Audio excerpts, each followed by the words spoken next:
I grew up in the Hanseatic town of Bremen, Germany, which is in the northern part of Germany, the North Germany, right below Ostfriesland. Back during the beginnings of Hitler's reign, the German population didn't have a lot to eat, they didn't have a lot of hope, they did not have a lot of jobs. At the time, it was right after the Weimar Republic was crushed. And so my uncle ended up, just like all the other boys and girls, in these activities that were now, placed in the German public to help mold the youth towards what Adolf Hitler at the time deemed as the Third Reich.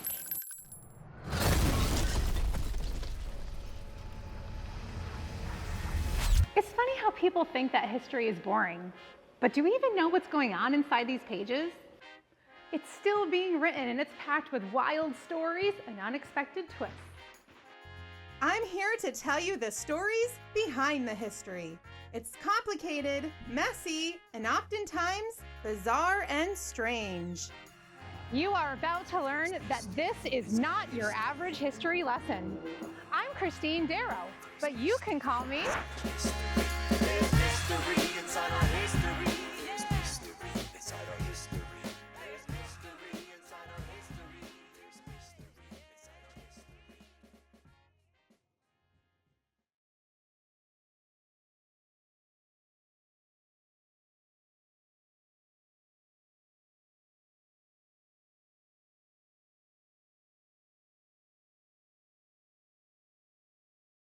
You have the Ottoman Empire, then Roman Empire, and then you have the Third Reich, which was one of the big world-dominating authorities. I mean, we know the history about that a little bit. And so my uncle fell mainstream. He just fell into what all the other young people did back then. They just followed the rules and had a hope and had a goal and had something to eat and a place to stay, place to sleep. Things were better, just socially better. And so they just fell into that. The indoctrination of the German youth created an environment of total compliance in fear of what consequences may await those who spoke out. And incidents where children reported their parents weren't unheard of. They would say, my mom doesn't want me to participate, or my dad doesn't want me to participate, or at the dinner table, we've heard my parents talk negatively about Hitler, or they don't want us to be in the Hitler Youth, and those kids would turn in their parents. Many of them have done that. Not everyone, of course, but many of them did that, and the parents ended up in concentration camps.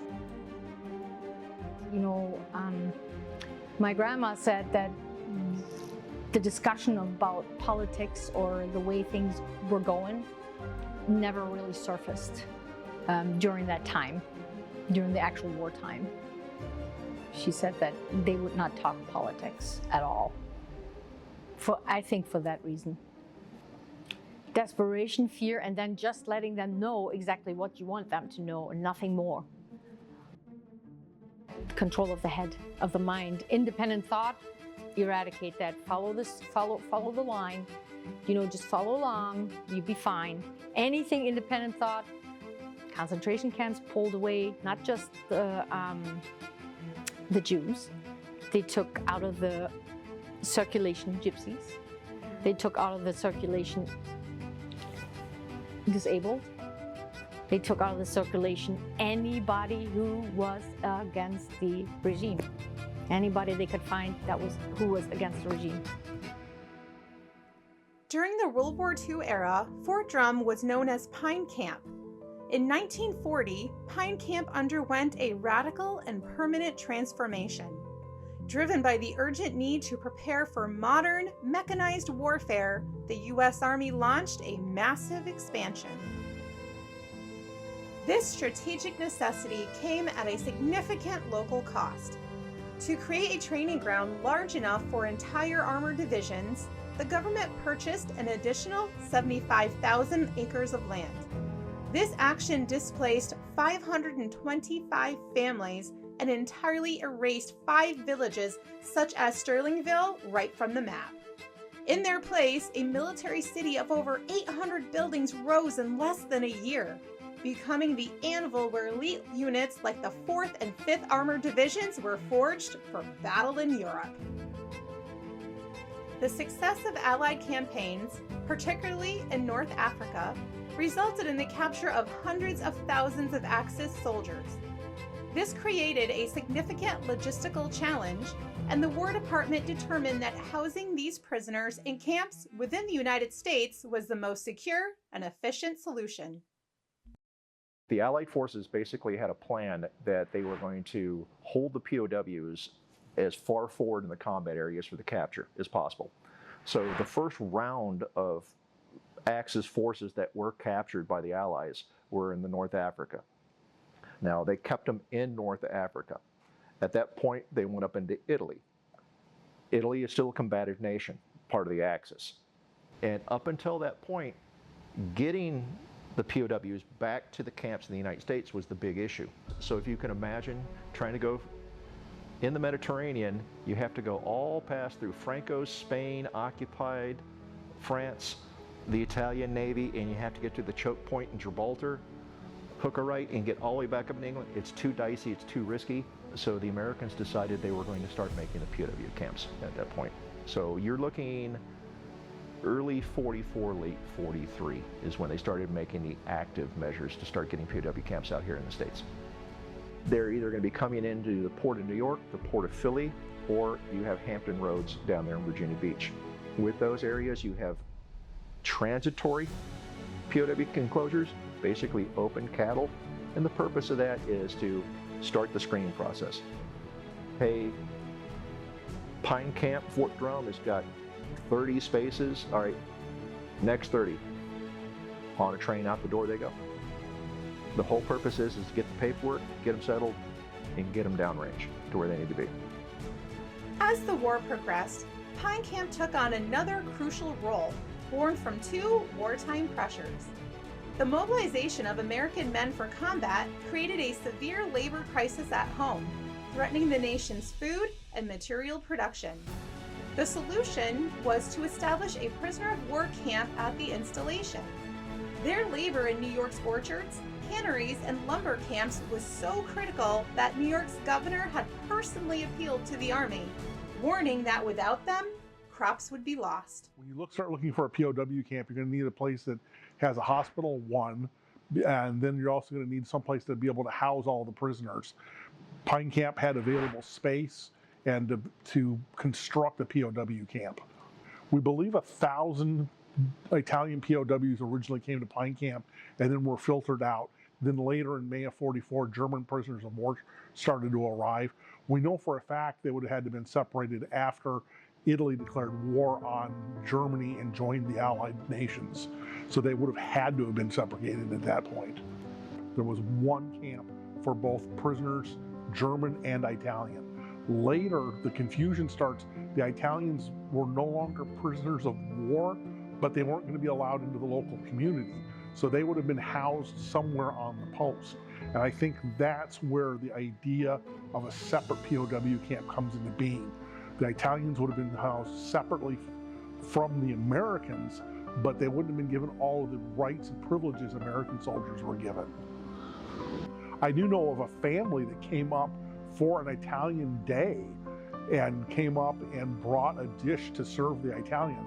Now this would have been after they were POWs and part of the Italian service unit, but they actually came up here like an Italian-American club adopted these Italian soldiers, and they actually brought them up food.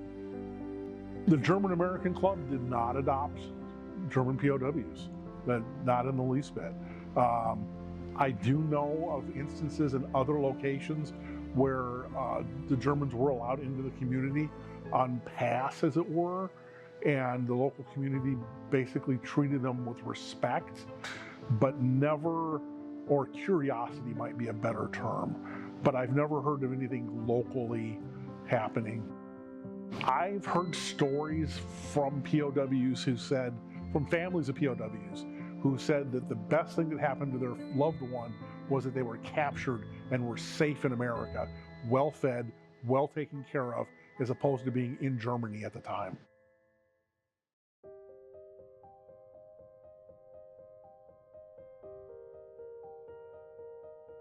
My name is Birgit Albers. My father's name was Heinz Albers. He was a German prisoner of war. In Frankfurt, I worked as a nurse for 6 years, and then my daughter decided before she had to go to school, she wanted to see the kangaroos, so we came to Australia on a holiday, and that's where I met my second husband. And he then came back with us to Germany, and we had 2 children, and he decided, because of his own health reasons, he didn't want to stay in Germany. We decided then to move to Australia, and that was 1986. My father died in 1972, and I have visited my mother regular every second year when I could afford it, with 1 or 2 children. And when she then died, my brothers cleaned out the house and got hold of my father's diaries. And my brother said there is not much written in it, only the weather and things like that. But I think he looked at the diaries later on in the 50s, 60s. 2019, my brother gave me my father's diaries. And there were lots of diaries. But going through them, I found the diaries where he documented his time as soldier and as prisoner. And then I started to read them from 1943 and find out that he was a soldier and was going to war. Second World War started, and they were shipped down to Italy with the Italians together. They went down to Africa, and in Tunisia, and that's where he got captured by the Americans and then taken to America. So it took me quite a long time to read through them. And then, that was sort of the second last camp here before he was moved with other POWs down to Fort Monmouth and then back to New York. And in Hoboken, they used a big ship to transport them to England. My father never spoke of it, no, never. I can't recall anything. We were 4, he was busy, he had health issues. He was busy making money. He was an engineer, a building engineer. So according to his diaries, after the war, he was working, from 9 o'clock, 8 o'clock in the morning until 5 o'clock in the evening, and had 4 children really quickly. My mother stayed at home. There was no time of talking about the past. In compliance with the Geneva Convention, the U.S. provided opportunities for prisoners to engage in productive activities.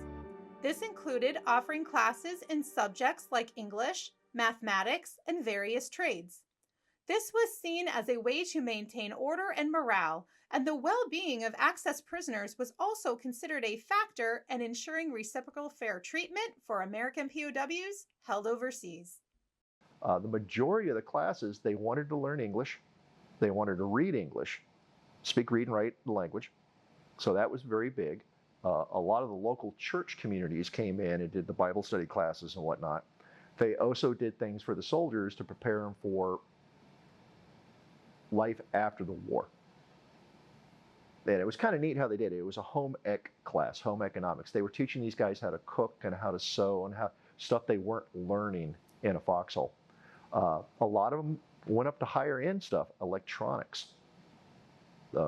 It's nothing. All you need is a chalkboard to teach electronics. And these guys are being taught electronics, plumbing, HVAC, automotive engine, stuff like that. And a lot of them stayed here in the United States and used those skills.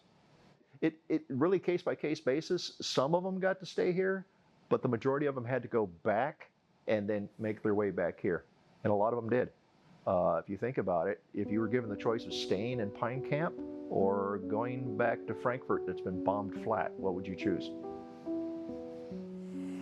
After the war, according to his diaries, he was devastated. He never imagined that Germany was so destroyed. He came from Hamburg. His mother's house was bombed out, where he was born. His father's house, his parents got divorced during the war, but shortly after the First World War. And his father's house, he was still alive and he's still living there, and that's where he could go back to. But Hamburg was pretty much bombed out and he had a lot of problems finding work, finding his way around after 3.5 years being in captivity. Yeah. He had a friend with whom he did the training as a building engineer, and he tried to get work there. There was lots of work around, but nobody wanted to pay them to rebuild the town. So he then finally, after a couple of years, I think, he has written letters, 1947, writing back to contacts he had here in America, trying to get somebody to get him back over, that he wanted to work here. He tried to find a way out. He tried to find a way to survive. Brigide's father eventually stayed in Germany, but moved with her mother to West Germany shortly after it was divided to avoid communist rule. While Heinz Albers kept his time as a soldier and prisoner of war a secret from his children, some families and the older generations found the indoctrination from their youth hard to outgrow, even decades later.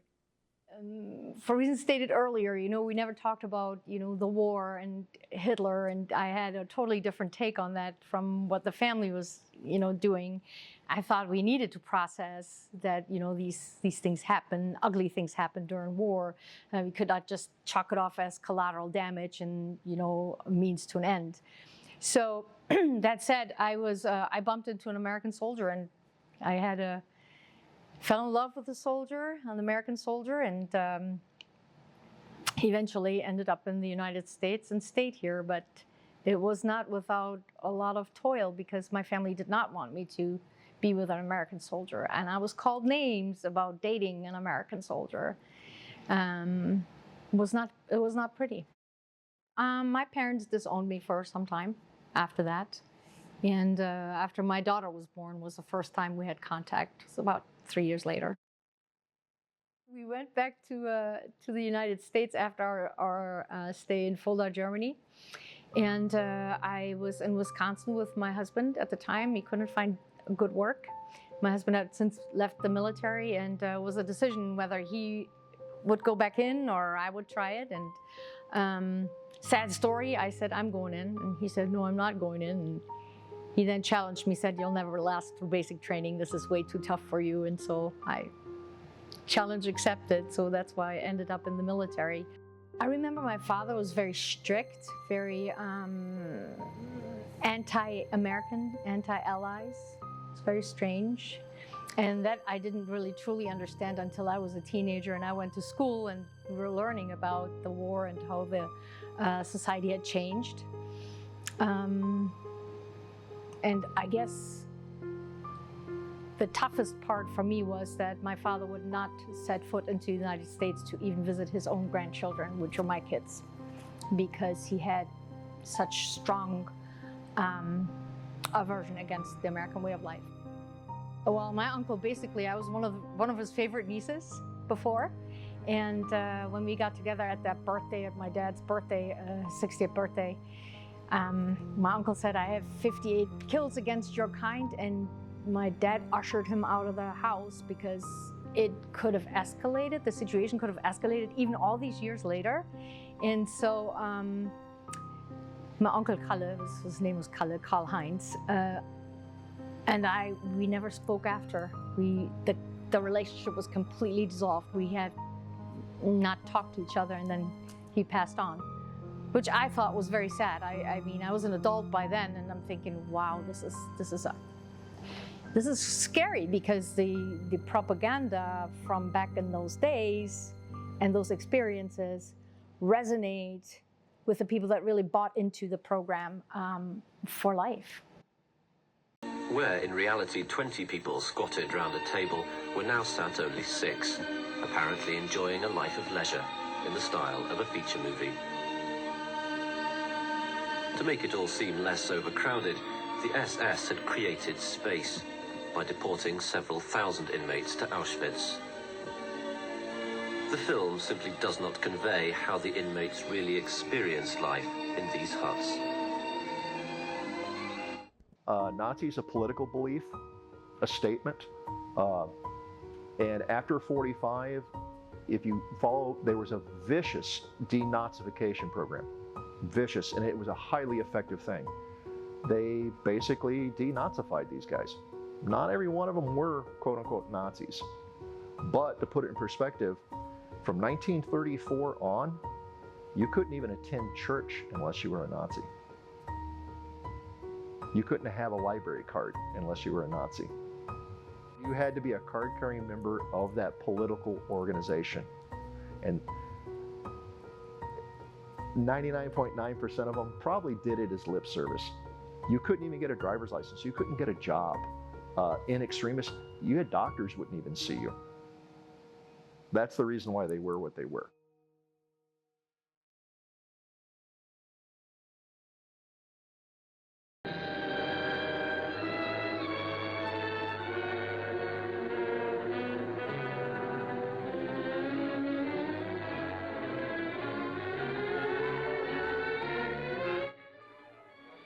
With Birgitte's visit winding down, we gave her a presentation on some of the history of Pine Camp, its expansion, and the creation of the POW camp, and what the daily lives of the prisoners were like.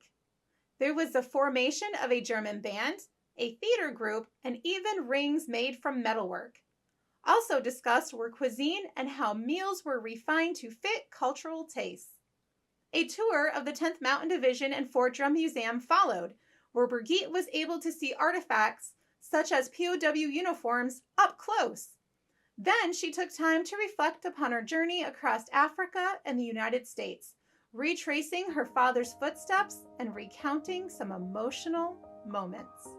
Most emotional was when he was in England, the last 6 months.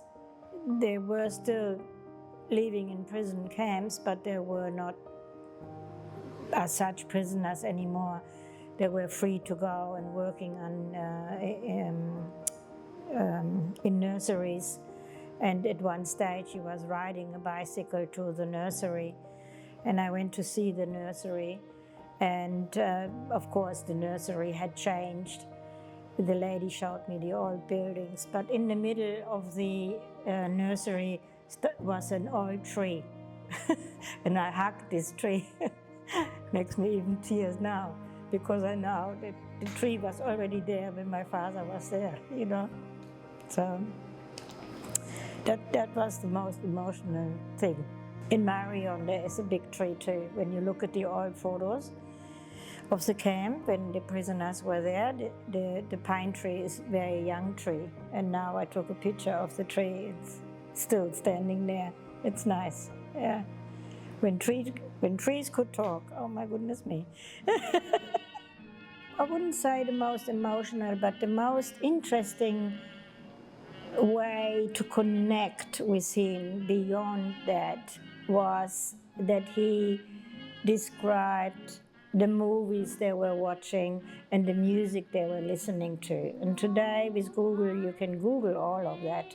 So when I was sitting there writing his diaries onto the computer, I could listen to the music that he was listening to. And that was very special. Yeah.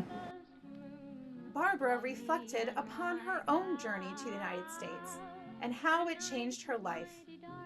Birgit and Barbara then left us with some final thoughts of both caution and hope.